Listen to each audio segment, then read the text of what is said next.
I know the other guys talks about making America great again. America's really great.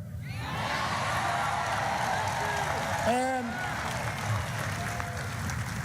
just the other day, somebody was writing about, wow, when you look at the surveys in the world, turns out that when Obama came in office, the world didn't think we were that great. But now they think we're the greatest. They think we're the strongest. They think we're the best positioned. We were in a hole before I came in office, but right now the rest of the world thinks we're pretty darn great.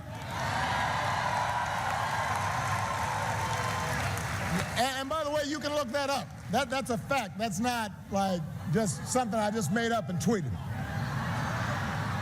That was President Obama in Charlotte, North Carolina, making his first campaign appearance with Hillary Clinton today. Managed to take some swipes at Donald Trump and pump up his own legacy, all in a few sentences. Question is, how helpful will the president be for Hillary, among other questions? And by the way, I thought this was an A speech from the president today. That was not maybe the clip that exemplified it the best, but I thought he had fire in his belly and he was on his game in a way that I thought might have been the best political speech since Bill Clinton at the 2012 Democratic Convention. I mean, I thought he was up. I really did.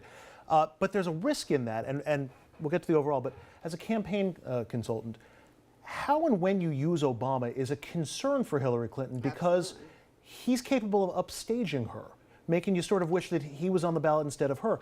What should the Clinton campaign, how cautious should they be about using President Obama? Well, I would say it struck me as totally phony because everyone knows that there's no love lost between them. I mean, Trump is the biggest unifier between them that's allowed them to get out there. But, you know, it's not so much that's the problem, but this is a change election. People, if you look at the polls, overwhelmingly think the country is going in the wrong direction. They want change. So she is going to represent continuity. So she's in between a rock and a hard place because you don't want to embrace that this is going to be a third term of Obama's presidency, but she still needs, I mean, she won the primary, so, you know, she needs the Obama coalition voters, but she's got to broaden that with independents who overwhelmingly do not want Obama's agenda for another 4 years. This was clearly a third term election speech today from President Obama. I think that's But he's at 52, 53% in public opinion polls, Shelley. So the question is that actually a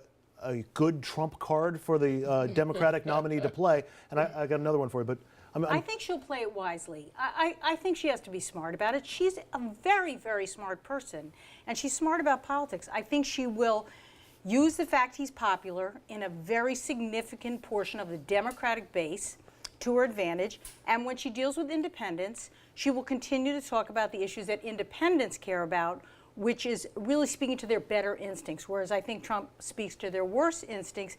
She will be an uplifter and a unifier and talk in a positive way without sort of glomming onto him every step of the way. I think she can do it well, and I think she'll be successful. It's interesting that you noted that it was sort of a pivot back to the center with Obama with Hillary today, because Dominic, I'm not sure how well this speech from President Obama will play with Bernie Sanders supporters who want the Democratic Party to turn left away from President Obama. I mean, But that's just not realistic. History has shown us that traditionally, candidates of both parties move towards the middle. But she needs to unify the Democratic Party. Right, but she's got Elizabeth Warren. Don't worry about Bernie Sanders. What Jessica made a good point as far as change.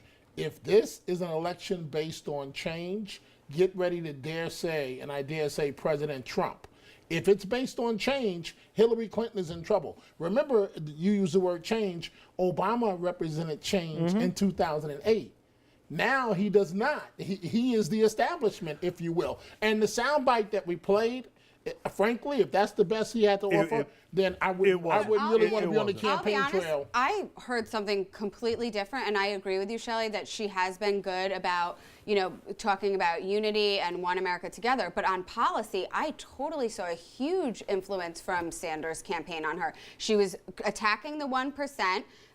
She was talking about zero college debt, no college debt for any student, which is just completely unrealistic. Brutality, She was talking nonstop. about police brutality, raising the minimum wage. Obama was talking about paid family leave. I mean, it was a very left speech in my view. I didn't see where they came together. National security was not mentioned once. I mean, this was a Democratic base speech that I heard them give. But I think there's a complicating factor here. I don't think of Sanders left any more than Trump is right. They are talking about people who are frustrated with their economic condition, and both talked about it. She is going to take advantage of that, just as he is, and say, this is a very legitimate strain in the American population. It's not left or right. It's very much the center now. This is where I But she disagree with can't you. represent that populist Yeah, movement. I believe she can. And I think it's going to be very hard when you're talking about, the people that feel left behind in this economy and left behind by the Washington insiders and the political ruling class. How is Hillary Clinton going to make that argument effectively? I just don't see it. If she remember, can pull that off, I the would be president, amazed. he can't go everywhere. No, of course with not. her.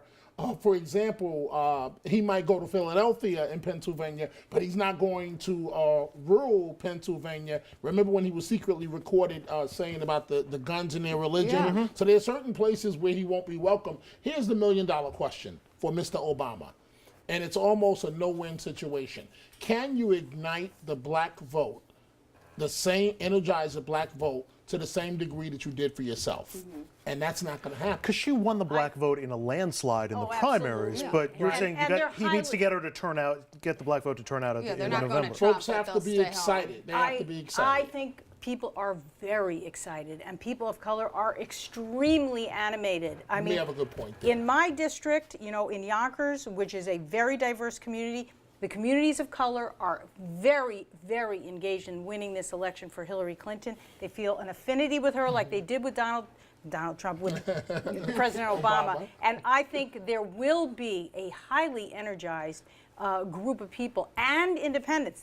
I agree with you. That is the place where this election is going to be won. We've got about a minute left in the segment. I want to test your thesis, Jessica, about this being a changed election, because I'm not sure it was on the Republican side, certainly, but Hillary Clinton wasn't the change candidate on the Democratic side.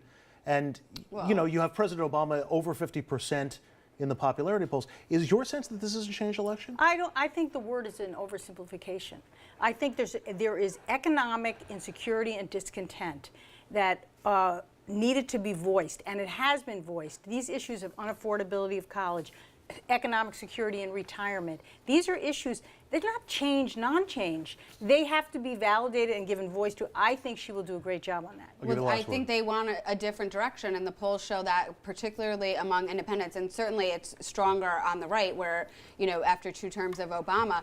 But look at what happened in the Democratic primary. You had a 74-year-old self-described socialist from Vermont that no one thought would get past New Hampshire. Ended up, if you take out the superdelegates, almost getting the same amount of delegates as her. So the heart and soul of the Democratic Party, I believe, maybe not in Yonkers, but overall, is within the Bernie Sanders camp right now. And she needs to figure out how she can keep them with her while still winning the middle. And it's a huge problem. One counterpoint, and I'm going to take the last word. Okay. He lost.